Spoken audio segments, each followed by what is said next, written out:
ഈ കട്ടിപ്പാറ പഞ്ചായത്ത് അതുപോലെ തന്നെ കോടഞ്ചേരി പഞ്ചായത്തും ഉൾപ്പെടുന്ന കൊടുവള്ളി പഞ്ചായത്ത് ഉൾപ്പെടുന്ന ഒരു പ്രദേശമാണ് അമ്പായത്തോട്. ഇവിടെയാണ് കഴിഞ്ഞ വർഷങ്ങളായി 5 വർഷത്തിലധികമായി ഇത്തരത്തിലൊരു ഫ്രഷ് കട്ട് കേന്ദ്രം, അതായത് മാലിന്യ സംസ്കരണ അറവ് മാലിന്യ സംസ്കരണ കേന്ദ്രം പ്രവർത്തിക്കുന്നു. ഇതിനെതിരെ ആ കാലം മുതൽ തന്നെ അവിടുത്തെ പ്രദേശവാസികൾ സമരത്തിലുമാണ്.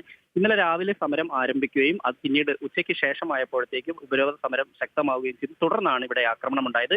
പോലീസിന്റെ ഭാഗത്തു നിന്ന് ഇവരെ മാറ്റാനുള്ള ശ്രമം ഉണ്ടായതിന് പിന്നാലെയാണ് ആക്രമണം ഉണ്ടായത്. വ്യാപകമായി തന്നെ വാഹനങ്ങൾ തകർത്തു. ഫ്രഷ് കട്ടിന്റെ പരിസരത്ത് നിർത്തിയിട്ടിരിക്കുന്ന 12ഓളം വാഹനങ്ങളിൽ 10 വാഹനങ്ങൾ പൂർണ്ണമായും അഗ്നിക്കിരയാക്കി.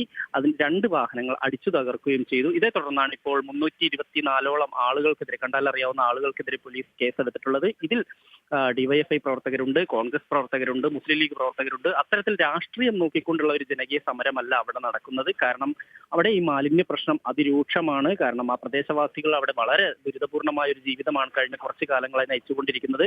കഴിഞ്ഞ മെയ് മാസത്തിൽ ഇത് പഞ്ചായത്തിന്റെ ലൈസൻസ് ഇതിൽ ഇല്ല, പഞ്ചായത്തിന്റെ അനുമതി ഇല്ലാതെയാണ് ഇപ്പോൾ ഇത് പ്രവർത്തിക്കുന്നത്. ഫെസിലിറ്റേഷൻ ആൻഡ് മോണിറ്ററിംഗ് കമ്മിറ്റിയുടെ ഒരു അനുമതിയിലാണ് ഇപ്പോൾ പ്രവർത്തിക്കുന്നത് ജില്ലാ തലത്തിലുള്ള. കാരണം പഞ്ചായത്ത് ഇതിന്റെ അനുമതി റദ്ദാക്കിയതാണ്.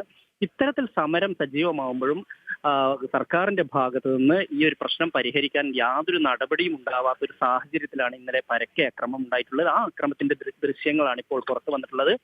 പ്രദേശവാസികൾക്കെതിരെയാണ് കേസെടുത്തിരിക്കുന്നത്. ഒപ്പം തന്നെ പോലീസിനും നിരവധി പോലീസുകാർക്ക് പരിക്കേറ്റിട്ടുണ്ട്. റൂറൽ SP ആയ KE ബൈജു ഉൾപ്പെടെയുള്ളവർ ഇപ്പോഴും ആശുപത്രിയിൽ തുടരുകയാണ്. അദ്ദേഹം ഇവിടെ കോഴിക്കോട് സ്വകാര്യ ആശുപത്രിയിലുണ്ട്. അതുപോലെ തന്നെ സ്ഥലം SIക്ക് പരിക്കേറ്റിട്ടുണ്ട്. അതുപോലെ തന്നെ മറ്റുള്ള CPOമാർക്ക് ഉൾപ്പെടെ പരിക്കേറ്റിട്ടുണ്ട്.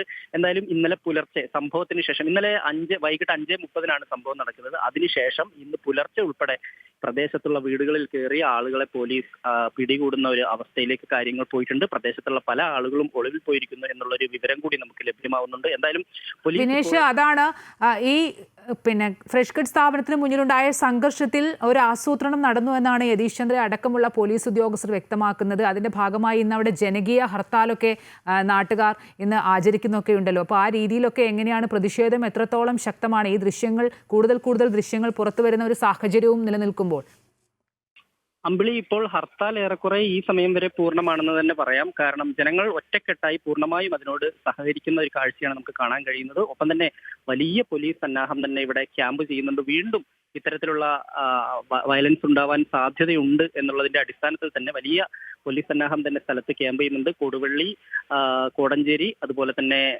കട്ടിപ്പാറ ഉൾപ്പെടെയുള്ള പഞ്ചായത്തുകളിലാണ് ഇപ്പോൾ 3 പഞ്ചായത്തുകളിലും ഒരു മുനിസിപ്പാലിറ്റിയിലുമായിട്ടാണ് ഇപ്പോൾ ഹർത്താൽ പുരോഗമിക്കുന്നത്. ആ പ്രദേശങ്ങളിൽ നമുക്കറിയാം അമ്പായത്തോട് വലിയൊരു ജനവാസ മേഖലയാണ്, കുടിയേറ്റ മേഖലയാണ്. ഈ പ്രദേശത്താണ് ഇത്തരത്തിലൊരു മാലിന്യ സംസ്കരണ കേന്ദ്രം കൊണ്ടുവന്നത്. ജനങ്ങൾ ഈ മാലിന്യ സംസ്കരണ കേന്ദ്രത്തിന് എതിരല്ല. പക്ഷേ ഇവിടെ അനുവദനീയമായതിലും കൂടുതൽ മാലിന്യം സംസ്കരിക്കുന്നത് കൊണ്ട് തന്നെ ദുർഗന്ധപൂരിതമാണ് പ്രദേശം. അത് പരിഹരിക്കണം എന്നുള്ളതാണ് ഈ നാട്ടിലെ ആളുകളുടെ ആവശ്യം. നമുക്കറിയാം കോഴിക്കോട് ജില്ലയിലെ ഏക അറവ് മാലിന്യ സംസ്കരണ കേന്ദ്രം കൂടിയാണത്. ഇത് മാറ്റി സ്ഥാപിക്കണം എന്നുള്ളൊരു നിലപാടിലേക്കാണ് ഇപ്പോൾ നാട്ടുകാർ ഉൾപ്പെടെ എത്തിയിട്ടുള്ളത്. നിരന്തരമായി സർക്കാർ സമരം നടത്തുകയും സർക്കാർ ഓഫീസുകൾ കയറി ഇറങ്ങുകയും ചെയ്തിട്ടും യാതൊരു ഫലവും ഉണ്ടാവാത്തൊരു സാഹചര്യത്തിലാണ് ഇങ്ങനെയൊരു സമരത്തിലേക്ക് പോയിട്ടുള്ളത്. എന്തായാലും കോടതിയുടെ ഒരു അനുമതി, അല്ലെങ്കിൽ കോടതി ഇവർക്ക് സംരക്ഷണം നൽകണം എന്ന് ആവശ്യപ്പെട്ടിട്ടുണ്ട്. ഇതിന്റെ അടിസ്ഥാനത്തിൽ പോലീസിന് എന്തായാലും ഈ സമരക്കാരെ തടയുകയല്ലാതെ മറ്റ് നിർവാഹമില്ല എന്നുള്ളൊരു ഘട്ടത്തിലാണ് ഇന്നലെ പോലീസിന്റെ ഭാഗത്ത് നിന്ന് ആക്ഷൻ ഉണ്ടായിരിക്കുന്നത്. എന്തായാലും കണ്ണൂർ SP യതീഷ് ചന്ദ്ര ഉൾപ്പെടെയുള്ള ആളുകൾ സ്ഥലത്തെത്തിയിട്ടുണ്ട്. എന്തായാലും ഇതിന് പിന്നിലുള്ള ആളുകളെ ഏത് വിധേനയും പിടികൂടും എന്ന് തന്നെയാണ് പറയുന്നത്. അതിനർത്ഥം വരും ദിവസങ്ങളിൽ കൂടുതൽ റെയ്ഡുകളും കൂടുതൽ വീടുകളിൽ പോലീസ് കയറുന്നതിലേക്ക് കാര്യങ്ങൾ എത്തും. കാരണം ഈ പല ആളുകളും ചികിത്സ തേടിയിട്ടുണ്ട്. ഈ ചികിത്സയിൽ ഇരുന്ന ആളുകൾ ചികിത്സ കഴിയുന്ന മുറയ്ക്ക് അവരെ അറസ്റ്റ് ചെയ്യുന്നത് ഉൾപ്പെടെയുള്ള നടപടിയിലേക്ക് പോലീസ് പോകും എന്നാണ് നമുക്ക് അറിയാൻ കഴിയുന്നത്. എന്തായാലും ആക്രമണത്തിന്റെ ദൃശ്യങ്ങൾ, പൂർണ്ണമായ ദൃശ്യങ്ങളാണ് ഇപ്പോൾ നമ്മൾ ശേഖരിച്ചിട്ടുള്ളത്. എന്തായാലും ആ ദൃശ്യങ്ങൾ നമുക്ക് വ്യക്തമാണ്. ജനങ്ങളുടെ ഒരു പ്രതിഷേധം അത് കുറച്ച് അക്രമാസക്തമാകുന്നതിന്റെ ഒരു ഏറ്റവും വലിയ ഒരു പ്രതിഫലനമായിട്ട് വേണം ഇതിനെ കാണാൻ. എന്തായാലും വരും ദിവസങ്ങളിലും ഇത് പൂർണ്ണമായും നമുക്കറിയാം ഈ സ്ഥാപനം ഈ ഫ്രഷ് കട്ടിനും തീയിട്ടിട്ടുണ്ട്. അതും ഏകദേശം 9 കോടിയോളം രൂപയുടെ നഷ്ടം അതിനുണ്ടായിട്ടുണ്ട് എന്നുള്ളൊരു വിലയിരുത്തലാണ്.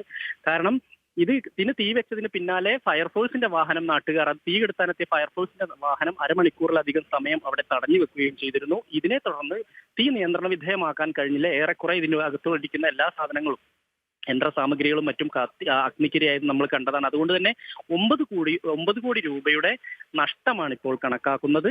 എന്തായാലും വരും ദിവസങ്ങളിലും പോലീസിന്റെ നടപടി തുടരും. ഇത്തരത്തിൽ ആക്രമണത്തിന് മുൻകൈയെടുത്ത ആളുകളെയും നേതാക്കളെ ഉൾപ്പെടെയുള്ളവർക്കെതിരെ കേസെടുത്തിട്ടുണ്ട്. അവരെ അറസ്റ്റ് ചെയ്യുന്നത് ഉൾപ്പെടെയുള്ള നടപടിയിലേക്ക് പോകും. അങ്ങനെ വരികയാണെങ്കിൽ കൂടുതൽ ഇവിടെ സമരങ്ങളും അതുപോലെ തന്നെ കൂടുതൽ അന്തരീക്ഷം കലുഷിതമാവുന്ന ഒരു അവസ്ഥയിലേക്ക് കാര്യങ്ങൾ പോകും. അതെങ്ങനെ ചർച്ചയിലൂടെ പരിഹരിക്കാൻ കഴിയും എന്നതുൾപ്പെടെയുള്ള കാര്യമാണ് ജനപ്രതിനിധികളും ജില്ലാ കളക്ടറും ഉൾപ്പെടെ ആലോചിക്കുന്നത്.